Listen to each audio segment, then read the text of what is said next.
La suite de la visite d'Emmanuel Macron en Belgique, le président français s'est rendu à Molenbeek, notamment commune bruxelloise d'où étaient originaires plusieurs terroristes du 13 novembre 2015.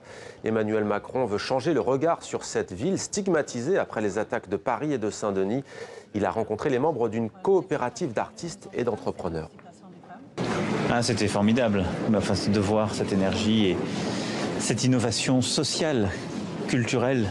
On parle souvent d'innovation technologique, on en a vu des exemples hier, mais il y a ici une innovation sociale, culturelle, morale, je dirais.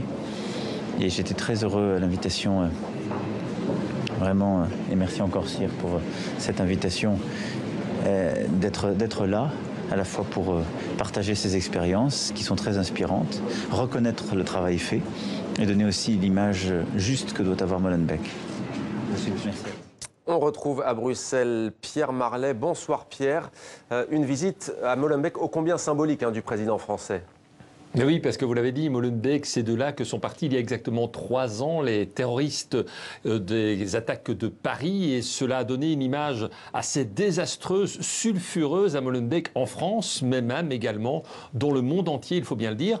Alors, depuis, cette commune de Bruxelles, donc on est aux portes de Bruxelles-Ville, on est dans la région bruxelloise, cette commune de Bruxelles cherche à changer son image. Et cette visite à Molenbeek s'est d'ailleurs faite sous l'initiative du roi Philippe qui était présent avec Emmanuel Macron. Et l'objectif, évidemment, c'était de montrer que Molenbeek, c'est autre chose qu'un nid terroriste. Ce sont des gens qui vivent, qui travaillent, et des jeunes que Emmanuel Macron a rencontrés qui veulent faire quelque chose de leur vie, qui veulent entreprendre, qui se lancent dans des petites entreprises. Et vous l'avez entendu, Emmanuel Macron était sous le charme. Il avait l'air très heureux d'avoir été là.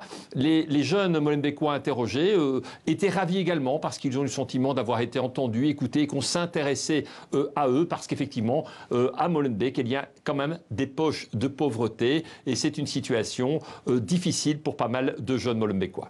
Emmanuel Macron avec la première dame Brigitte Macron, le couple présidentiel français a ensuite pris la direction Pierre de l'université Louvain-la-Neuve dans la matinée. 1000 étudiants étaient réunis autour du président français. Comment s'est passé l'échange ? Eh bien, très bien, il faut bien le dire. J'étais dans la salle. Alors évidemment, 1000 étudiants, ils rêvaient tous de poser une question au président français et au Premier ministre belge qui était là, mais quand même plutôt, il faut bien le dire, au Premier ministre français parce que ça avait un caractère exceptionnel. Alors une dizaine d'entre eux y sont parvenus parce qu'évidemment, répondre aux questions, on prend du temps. Il y a eu un véritable échange.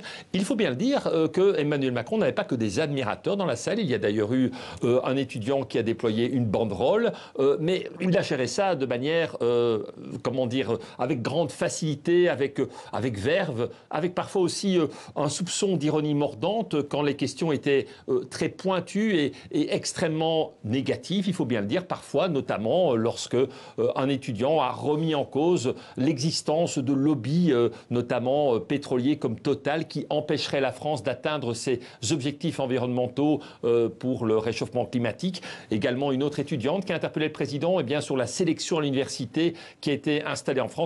Emmanuel Macron, il faut bien le dire, est dans son élément. Il adore ce genre de choses. Il en a profité pour lancer aussi avec pédagogie un grand plaidoyer pour l'Europe en expliquant que le moment était décisif. Ça, évidemment, c'est quelque chose qu'il aime faire. Et après cet échange, il est allé rencontrer cet après-midi les Français de Belgique qui sont très nombreux en Belgique. C'est la principale communauté étrangère d'ailleurs. Et puis, à l'heure où je vous parle, il s'apprête à reprendre son Thalys pour rentrer à Paris.